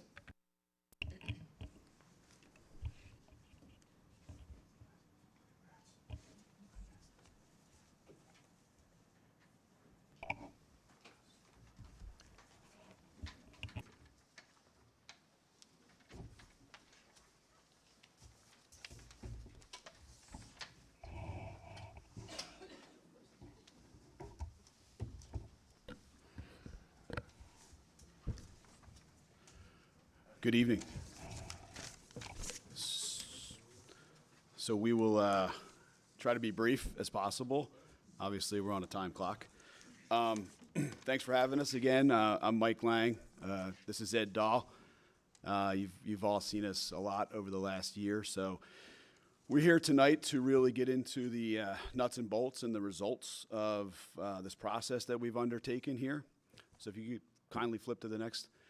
So where we are in this process, again, you authorized this back in May to do this kind of analysis. And here we are tonight to look at the scope, the costs, talk about some contractor selections, and, really the project. Mr. Dahl will go through the projects. From a contracting and construction standpoint, tonight is, we're recommending some of the projects for your consideration. And if you do, in fact, want to undertake them, the 9th would be the possible voting meeting. And that's the schedule we laid out months ago. So we're hitting our targets. So next slide. Just a real quick, it's a couple drawings up there just for, to add some flair to the slide. But really, this slide is to just show how hard our teams worked. And when I mean our teams, I mean the Pottsgrove team. We had biweekly calls and meetings, literally since the beginning of the year. They've been super engaged. Dr. Finnerty, Deb, Dave Risco, Yvette when she was here, really kind of working hand in hand on all the HVAC, fire protection, some of the things that were identified in the Schrader group as priority one, kind of life safety issues, ceiling replacements. Again, Mr. Dahl will go through these in more detail. I'm just kind of laying it up out there. We did a geothermal test bore at West, as you know. It's a really good site for it, so it was really good news kind of to take that next step. And, we've been on site quite often this summer. So next slide. So we'll get right into it, right? So let's talk about costs and the projects. And again, we have the detail after this, but we wanted to just put it right out in front with the, obviously it's, these are projects with big numbers. This is all at West, at least the majority of it is at West. The main project that we talked about is the HVAC upgrade, which includes the geothermal system and the roof replacement. We had a budget of just over 11 million. We're happy to see that, through our process, we've come in a little under budget there at about 10.5. And again, that does not include the incentive, the rebate. We'll talk about that later at the bottom. That's pure cost. The generator, the fire protection, and those building envelope upgrades, if you remember, those are the masonry issues, the stuff that was kind of on the outside that was a bit postponed from last summer. Those are all included. Those were all identified in the Schrader report as priority one measures to consider. So we had all discussed if we were looking at this undertaking, let's kind of flush out those 3 measures as well. They all came in slightly under budget as well. So the core project at West was budgeted around 11.8 million, and we're at about 11.2. The very last measure you see here, controls upgrade, this is, and Ed will talk about this a little bit more, but this is more than West. There is controls, obviously, building automation controls at West in this project. But some of the other schools, too, need an update. They need an update. It'll drive energy savings. It'll make the life of, your new facility director a little easier. We've worked with Casey, too, so good hire in Schuylkill Valley and Daniel Boone. And anyway, that came in much lower than your current provider. So, again, all in all, if you do choose to do all the projects, we're sitting at about 11.4. We have about $1.5 million of the incentive that we think, with confidence, we're hopeful it'll be a little bit more from the ITC that would come in year 2 or 3, and that would lower the net to under 10. Now, obviously, the layout would be 11.4. The $1.5 million, hopefully $1.5 million plus, is a rebate that comes back from the Treasury Department, in year 2 or 3 at the worst case scenario. Absolutely. On that, you say it's an estimated amount. At what point does it become locked in? That's a great question. So it's estimated only because the government has not, the money's there, right? The money's earmarked. Yeah, the Fed has locked the money. The process to actually get it, we did a project at Upper Dublin, at Fort Washington with a geosystem. We're in the process of registering there. Our parent company, Legions, is actually involved in the legislation. So there'll eventually be a real application process because the money's earmarked. It's just that it hasn't happened yet. But the $1.5 million is, I mean, it's simple math. It's 30%, and then so that's the minimum that we'll get back. I mean, that's pretty much baked. Thank you. No problem. Good question. Are there any other questions on this chart before Ed kind of goes through the projects? Okay, great. I'll turn it over to Ed. All right. Thanks, Mike. So as he showed earlier, we've kind of been here giving updates throughout the whole development of this project. The last piece here really is the bidding process. So I'll go through a bit of an overview of the last month here or so, reaching out to contractors. Each of the slides follows a similar format. We have some scopes here, who we sent the bid forms to, the selected contractor. So a couple weeks ago, we met with Dr. Finnerty, administration team, to review these and make contractor selection. So the green check mark is who the selected contractor is for this project. Kind of that empty bullet point there is others who returned bids on this project that we were able to review. And then the X is who we sent a bid form to but did not receive a bid back on this project. I think a couple things to point out about the bidders is they're all qualified local contractors that we've worked with or that we've received recommendations through the district from. We received at least 3 for each of these, and the overall feedback we got was that we kind of got in just ahead of the summer rush, so it helped us get really good feedback and good pricing back for all these project scopes. And so on each of these slides we list the scope, who we bid to, and then at the bottom there kind of the budgeted cost for these scopes, and then where the actual cost comes in, and then a brief description of what this scope. This slide here includes a little bit more than what's shown. It includes electrical, controls, construction, and all-inclusive project costs for the HVAC upgrades and roof replacement. So you can see here for geothermal, a couple contractors we listed to, mechanical, and then roofing as well. I don't know if there are any questions on this slide. We'll go through each of the scopes on some of the other slides. So moving on, electrical. So here we list out separately the generator replacement scope. So the project cost here is just for the generator replacement and then upgrading the emergency systems at West Pottsgrove. So this was a Schrader Group Priority 1 item, replacing the generator and relocating it to a code-compliant location, replacing the transfer switch that currently exists, and then adding a new one that's dedicated to life safety. So this was budgeted at $300,000 in the Schrader report, and the cost came in under that, around $225,000. The rest of the electrical scope is included in that first cost we showed. So that includes powering the HVAC system and replacing all Federal Pacific equipment that's actually still original to the 1980 section of the building. So all that would be replaced as part of the renovation as well. The bidding, the selection of the contractor is just solely based on low bid? So, yeah, good question. So, in this case, we did take the lowest, cost, only because we only sent these out to, and again, we're able to do this. It's not a public bid process because, it's an RFP process to hire us, and then we have contractors. We've worked with all these contractors before, and we know they're all reputable. So, and they all met the bid specs, right? We had a whole series of D-scopes and calls to make sure that all of everything that we needed is in there. Because remember, these are no change order projects, right, to you, right? The contractors could change order us, and that's our problem. It's not yours. So, of course, we have a vested interest in making sure that the work that we're asking them to do, we're confident that they're going to do, because the risk is on us. It's not on the school district. So it is a vetted list of contractors. So in this case, we did take all the low, in every single trade, we took all the lowest costs. You didn't have to, but we did. Thanks, Mike. Any other questions on the electrical, please? All right. The next scope here is the fire protection and building envelope. So the fire protection scope. So this building, West Pottsgrove, was constructed in phases. So it has the 1980 section that was original. Then there were additions added in 1996. At the time of the 1996 construction, they added sprinkler protection in those additions only. So the original section was not sprinklered. So that scope is to extend the sprinkler protection to the 1980 section of the building. So now the building would be fully sprinklered.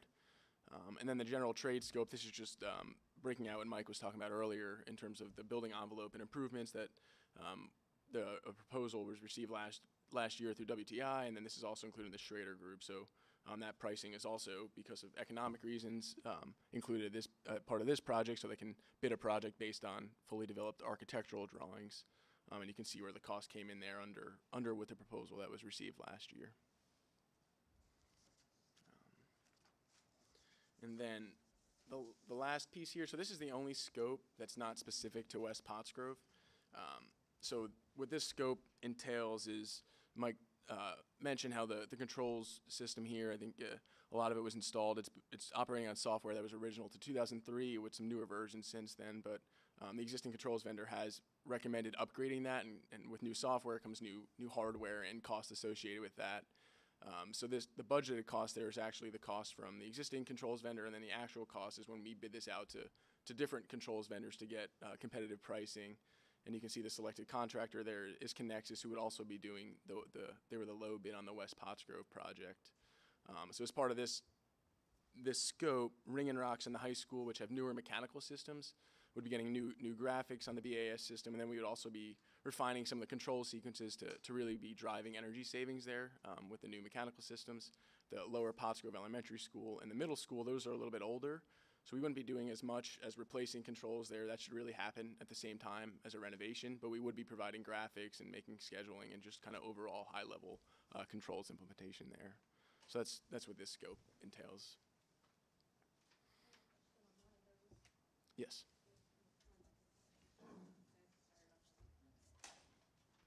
Thank you. So with regard to the budgeted costs and the actual costs, first of all, I can appreciate your budgeting is pretty tight, and I like that, where you don't see these huge amounts of money for the estimated, and then the actual is way down here. I don't like that kind of swing, and it's been tight all the way through. I appreciate that.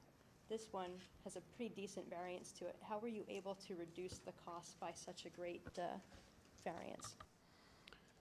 So it's just mainly through competitive bidding, and we also develop pretty detailed scopes of work so that we can get a good cost based on this scope of work. And we had all the record drawings, all the record controls drawings that we were able to provide all the contractors with, so they were able to bid there. I think it's just a if you want to. Yeah, and your current provider is Johnson Controls, and when you're with like a Johnson Controls or a Siemens or one of the name brands, if you will.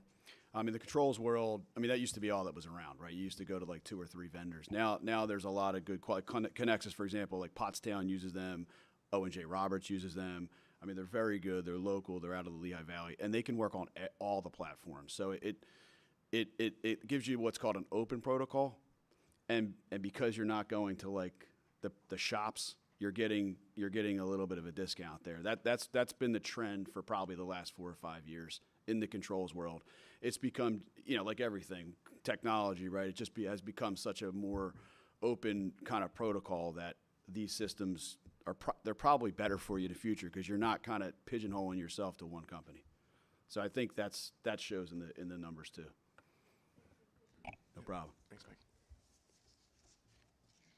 Yeah, just next slide, I guess. Again, so this is the same exact slide. Again, we wanted to put it in the back and in the front. Just a few points.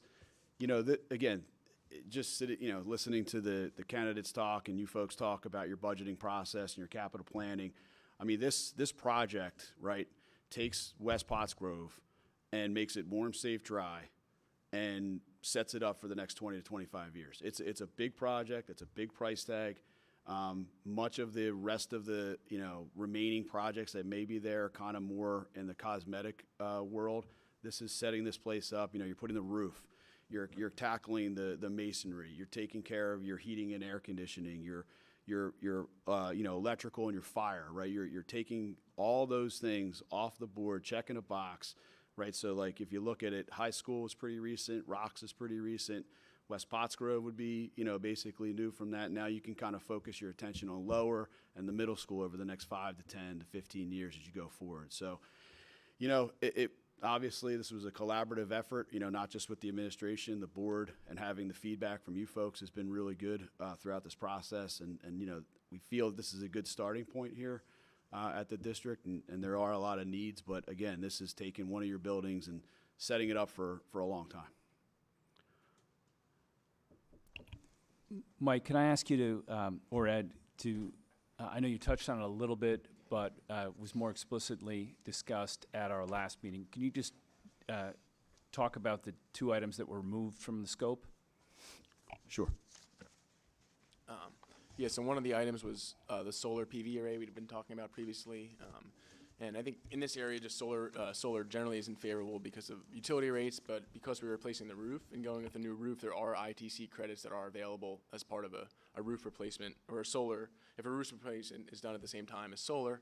However, as we evaluated that and had structural evaluations done, it just wasn't feasible. They limited it. It couldn't be installed over the 1980 section of the building.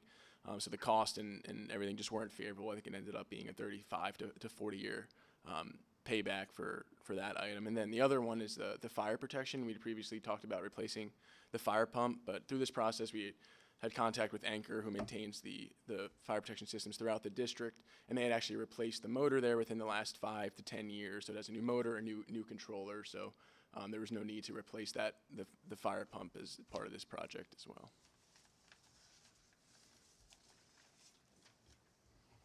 Thank you, guys. Does anybody have any questions? All right, just so everybody knows, the presentation today was pretty much just to give you all the runabout, and so you can do consideration. At November 9th meeting is when you're going to actually approve. So this was just a presentation, but we always like to have a presentation, let everybody reflect and make sure any questions are answered and such. November 9th is when they're going to come back to actually do a contract to approve this expenditure that you've just seen. All right, does anybody have any comments or any issues with that? If I can just add one clarification, if there were any considerations on the scope that they're proposing, now's the time to change it, because they can't change that on voting day. Good?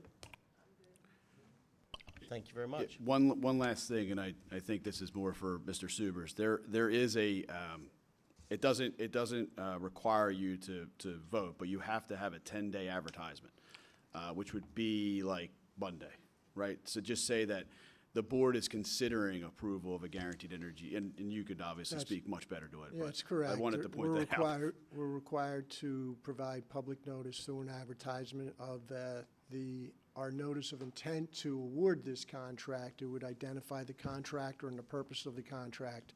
Also, there needs to be a report providing all the estimates of the cost of installation, maintenance, and cost savings pursuant to the Guaranteed Energy Savings Act, and that would, I'm sure, is being prepared and will be available for public inspection. That's exactly right. So we will have that information. We did the same exact thing with the window school the middle school windows and the Ring and Rocks lighting as well. So we'll prepare that information to get it off to you folks ASAP.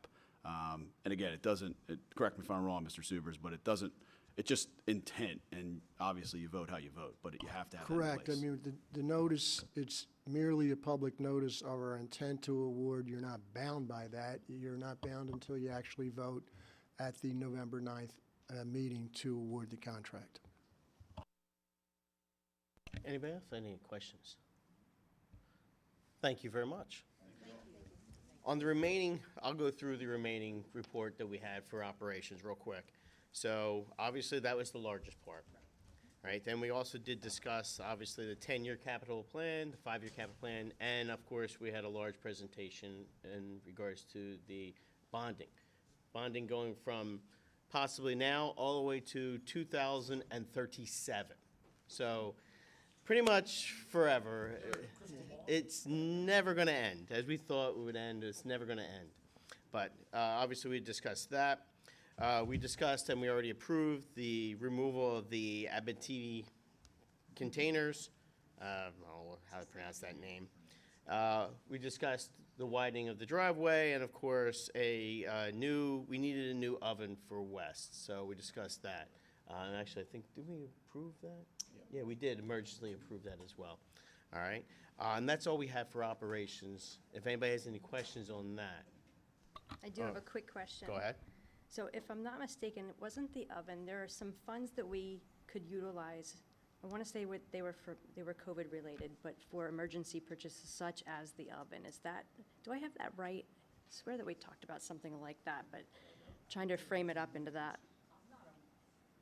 I'm not aware of anything Or for was it- emergency equipment like for No, ovens. forgive me. I apologize. It was the restricted fund for food services. That's what it is.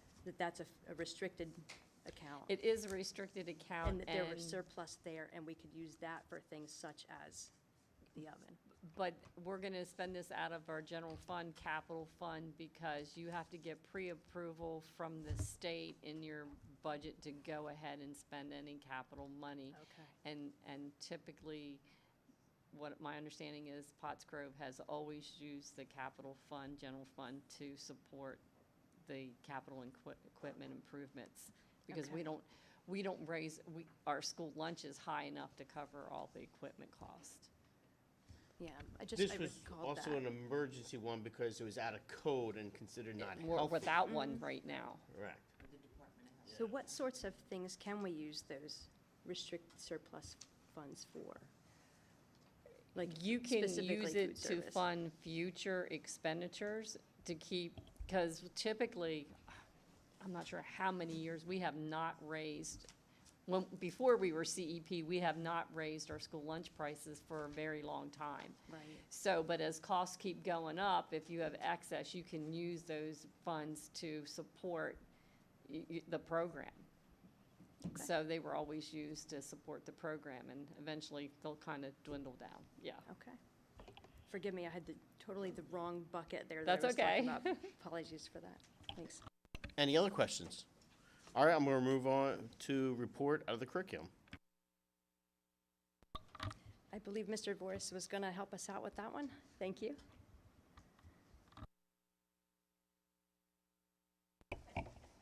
You know, I was going to say, I like the backdrop. I feel famous or something. Thank you for that. I don't think it was for me, but thank you anyways. Good evening, everybody. Report out of the Curriculum Integration and Technology Committee met last Tuesday, October 17th. We had 3 items that we discussed on that evening, one of which you at least partially voted on this evening. So the first of which was after-school tutoring. You voted on some staffing for those this year.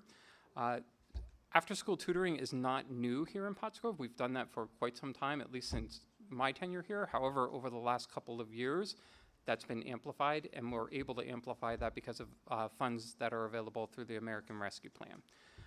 American Rescue Plan gave flexibility to districts in terms of how some of those monies were spent. Other monies had to be spent on learning loss, which is a broad category, but things like after-school tutoring, summer programming fall into that. Let me see here. So we are looking to begin our programming again this year. Each of the 5 buildings has programming that will occur, as it has been the case for the last 2 years. We do provide transportation for those programs. This year it will be running from November through April, and it's really focusing in on specific skills that students might need. We are looking at multiple criteria that we already have on our students to invite students to participate in these particular programs. Last year we had approximately, well, actually over 250 students who were involved in this. This year we already have 30 plus staff members that are willing to assist, which allows us to run quite a few different after-school opportunities. We do want to invite the community, be looking for those invitations coming home from each of the individual buildings in the next 2 weeks. But please consider having your students involved in those opportunities. Again, there are portions of the funding that we have to allocate in a particular way. We don't want to give those funds back, and we want to include as many students as we can in these programs. So do look for that information coming home. The second piece was a technology update. So Mr. Bittler provided an update on the implementation of Chromebooks. As you may recall, Chromebooks have now been implemented at Pottsgrove Middle School, and that's going quite well. We are now planning for the implementation of the Chromebooks, which will occur next school year. So what does that look like at the end of this school year? Much like we've done with flips in the past, student devices will be collected here at the high school, and then at the end of the summer, new devices will be given to those students, and those will be Chromebooks. The question is, what do we do with those devices that we're collecting from students, the MacBooks? A number of things could happen to those particular devices. They will replace teacher devices, because actually the ones that the students are handing in are spec'd higher than what the teachers currently have. So that will be a piece of it. Other parts will replace some existing technology in labs that we have in some of our buildings. and any additional devices might be sold back for that. There was some additional conversation, pretty exciting actually, about our technology staff being involved in the training for Chromebook, really particular to or specific to servicing those devices, which allows us to stay in warranty, but also allows us to fix a problem when it is in front of us. That's a pretty time-consuming process, involves a lot of training, but I believe Mr. Bittler said by the end of the year, we'll have 4 of our staff who are involved in that and can be servicing those devices. The final thing that we talked about is the Pennsylvania Youth Survey. Really, the purpose of this survey is for districts and for the state to really think about some common areas about things that are very concerning to us in the educational community. So it really collects information about student perceptions on vaping, substance abuse, bullying, internet safety, those types of things. It is given every other year to students in grades 6, 8, 10, and 12. And we, as a district, opt into it. Districts across the Commonwealth can opt into this, but it provides you with a plethora of data and information, all aimed at how do we create action plans to combat some of these things, and how do we make sure that we have resources in place to address all of those things. We spent quite a bit of time at the committee meeting really talking about what does this information look like, how do we best share that with the community, and what are the ways in which that could look over the next couple of weeks. Mrs. McIntyre, what did I miss? I can't think of anything. I really appreciate it. Does anybody have any questions while we have our expert here? No? Thank you very much. Have a good evening, everyone. Thanks, you too. Thank you, and we're going to move on to new business. Dr. Finnerty. Just one quick item on new business. Recently, we, as part of a larger process where we've been updating the security and safety of our district, as you all know and all support, the safety and security of our staff and students is of the utmost importance. We recently had the county auditors on site auditing our plans, and specifically our Limerick evacuation plan, and I just wanted to take this moment to publicly thank our team. The evaluators on site were gushing with compliments. In particular, I want to call out 2 individuals, Dr. Lucas, who is our safety and security coordinator, and also Chrissy Breyer, who did an incredible job transforming the safety plans. And when I'm saying that they were gushing, they were gushing. They were literally saying, we've done this for decades, and this is the best designed and executed plan that they've seen. So they were very complimentary, and I'm very happy to have Chrissy on board. So thank you.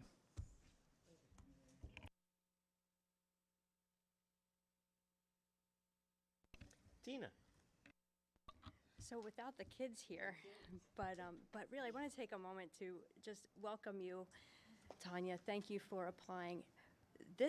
We had some amazing candidates tonight. We have amazing candidates running currently.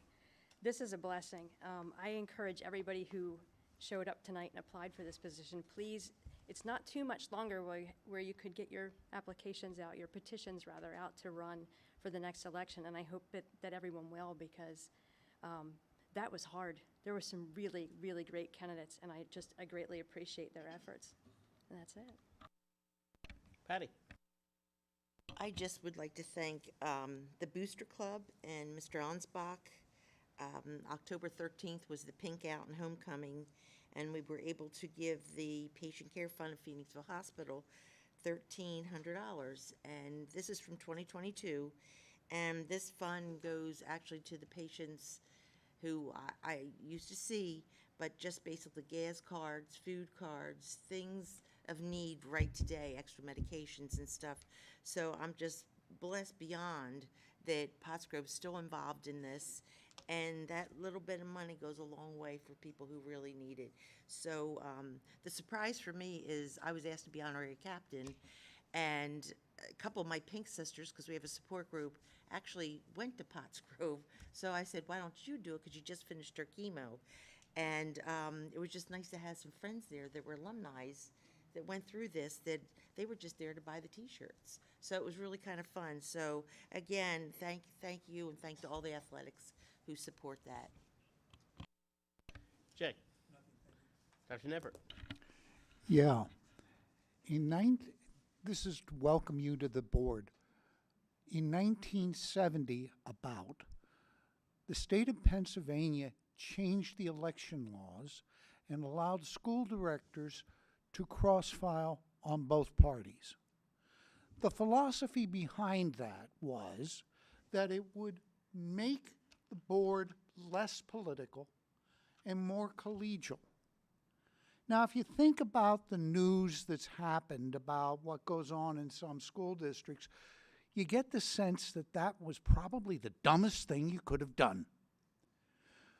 But, and here's the but, in this district, that has worked.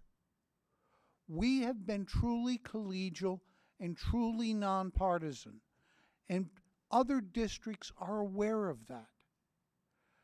And I want to welcome you to this board because I've been involved in education at a college level and now on a school board level for most of my life. And this has been the most collegial and cooperative organization I have ever seen. And it's not that we all sit around singing Kumbaya. We disagree. But we disagree in a respectful fashion and in a fashion that acknowledges that other people may look at things differently. And in order for this kind of institution to exist, we have to remember that other people don't have necessarily our backgrounds, and they don't have our thought processes. We heard that tonight from many people. You know, how many people did you ask what the bond issue was, and you almost got the answer, what's a bond? Yeah, you know, but the answer is, you know, we're planning for something that's 20 and 30 years out. And the good news is people think that there's going to be 20 and 30 years from now. But the bad news is you're going to have to pay for the repairs. And so, welcome to this world, because when you find out what other districts are like, and Patty and I can tell you, you find out what other districts are like, we are an island of sanity in an ocean of God knows what. So welcome. Hope you enjoy your stay. I'll tell you, the 5 years I've been on board, 6 years now, has been in many ways the best years of my life. Thank you. All right, Tanya, we'll put you on the spot here now. New business. New business, yes. Anybody who is left here who did come for interviews, I had a great time chatting in there about a lot of the issues. So I will say thank you for putting your name in the hat as well, because it was very stressful and tense at moments. And thank you, the board, for inviting me in. Jim.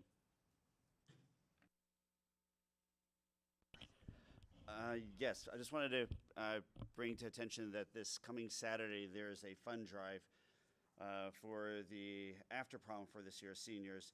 It's going to be held, it's a clothing drop-off. It's on the PTSA website. I believe it's on the district Facebook page. I'm not sure where else it can be found. But it's going to be the Saturday, October 28th, 8 a.m. to 11 a.m. drop-off at the gym parking lot at the Pottsgrove High School.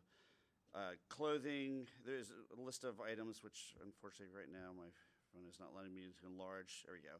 Clothing, toys, bikes, soft household items, shoes, all sorts of things, but no sporting equipment, no board games, no glasses, no electronic devices, no large toys, but all sorts of things. But please, if you have any items that you're trying to clean out, It's going to be going to, like I said, the after prom through the Pottsgrove, the Parent Teacher Student Association.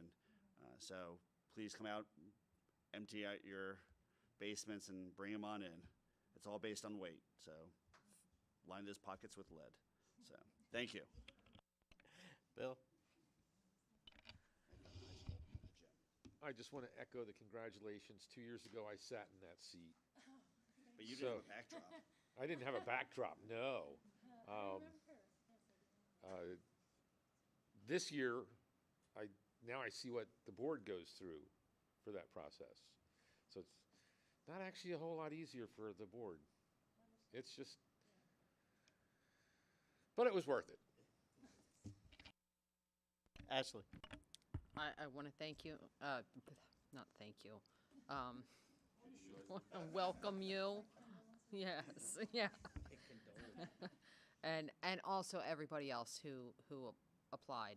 It's not an easy process. It's not easy for us either. It's awkward to do this all in public, and I hope nobody felt uncomfortable. I know there were some nerves and stuff, but that's to be expected. But anyway, welcome aboard. Welcome aboard, of course. Although we brought Tanya on, the process is not over. In just a matter of a couple of weeks, there's going to be an election that's going to bring possibly somebody new, possibly not, somebody new, we'll see. Well, actually, no, someone new, I'm gone, so someone new is coming in, right? Since I'm leaving, someone's coming in. So I'm always on the side. Go out. I know it's not a presidential election, but vote for the people you feel that best represent you. It doesn't matter. I don't care if they're on one side of the political spectrum or the other side of the political. Just vote for who you want. You know, who you want to sit on these 9 seats. Who do you want to sit in your local commissioners? Who you want for whatever other races are running. I know it's all usually mostly local in these times. But get out and vote for whomever you want to vote for, right? These individuals, these 9, and assume 8 right now, are going to be here. They are going to decide your taxes. They are going to decide everything about this school district. If you want certain things to be done, vote for the people that you think is going to do the best job. It is your children and your community that they were responsible for. It is an incredibly important position. And it should not be looked at lightly at all on who you want to vote for. So just get out and vote.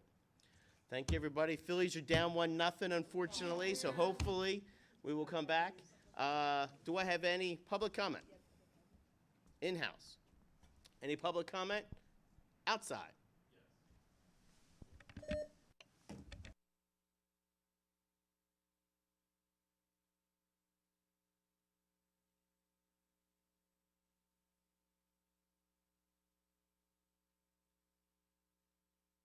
Hello? If you could state your name and township, and then you have 2 minutes, please. Capiello. I live in Upper Pottsgrove. I'm not only a taxpayer and a parent, but also an employee. I'm not looking for answers. I just wanted you to know what we as staff have been enduring since the beginning of the year. We have a hall monitor and 2 officers who do an amazing job in our hallways and during lunches. However, there are just not enough of them.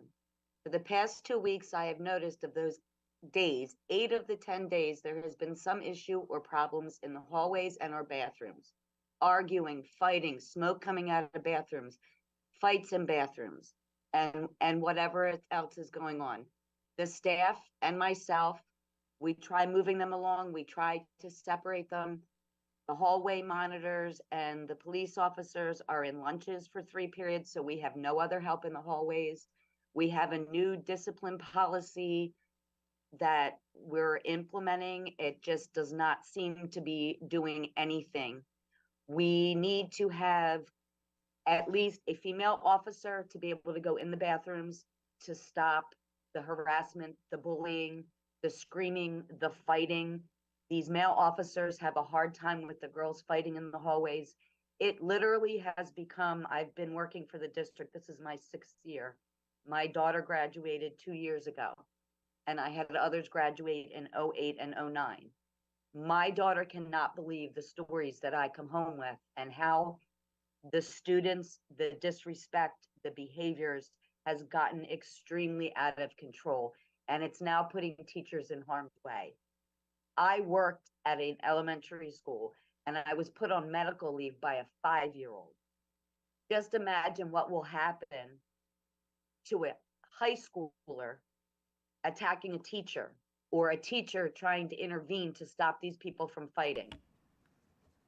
It's gotten out of control. So I'm just asking that you please look into this, come into our school, walk around in the hallways and see what is actually going on in there, because we need more hall monitors. We need more people there to hold these kids accountable. And that's all I have. And I thank you for your time and welcome to our new school member, and go Phillies. Could you repeat what building? I didn't hear the building. I work at the high school. So high school, not elementary. No, that's where I was injured. So I was trying to compare. I was injured by a 5-year-old. Imagine me being harmed by a high schooler. It would be horrible. It's just we're put in these positions where I've seen teachers get pushed. Not that the child intended it, but we can't allow them to fight. And if the officers are in the lunchroom controlling that crowd, it leaves the hallways open where kids are wandering the hallways and deciding that they want to fight. We as teachers, we can't just stand there and do nothing. We can't let them fight. It's the way that these children act is just horrifying at the high school. We've talked to Sakarda, the principals know, and we're doing the best that we can with what we have, but a little bit more help All right. might go a long way. I got So you. Thank you. Thank you very much. We're gonna. You're welcome. All right. I am going to ask. We do have a private police company for the high school. Do they even have female? So we have, our current security support at the high school is we have a school police officer. He is an armed school police officer that was approved. And then we also have a security agent that we work with, and he is, so we have 2 professional security in the building at all times, and then there are additional staff who are hall monitors. So that's currently what we have. All right. If we can look into, obviously, the female aspect of the issue. Yeah, so this is something that we've been actually looking at, and I have HR, our Human Resources Department, looking at it. As has been the process with the board, we are constantly looking at making sure that our resources are aligned to meet the needs. So this is something that we've been looking at for the last few weeks, to be honest. It is not something we budgeted for, so we always have to try to find whether we can, whether this makes sense and whether this is the best justification of resources. So that's the process as we've kind of employed it for the last 2.5 years. And we're getting there as far as whether or not, well, we're getting to the point where we're going to have a recommendation for the board shortly. Thank you very much. Thank you as well, online. I do need to remind the board that our meeting next time is actually on a Thursday. It is not on 2 weeks, because 2 weeks is the election, so we'll be meeting on Thursday the 9th. All right, just so everybody knows. No, I passed on that one. That was Pat. I'll pass on that one. All right, I need a motion to adjourn. So moved. Motion and a second. Adjourn. We'll see you in a couple weeks.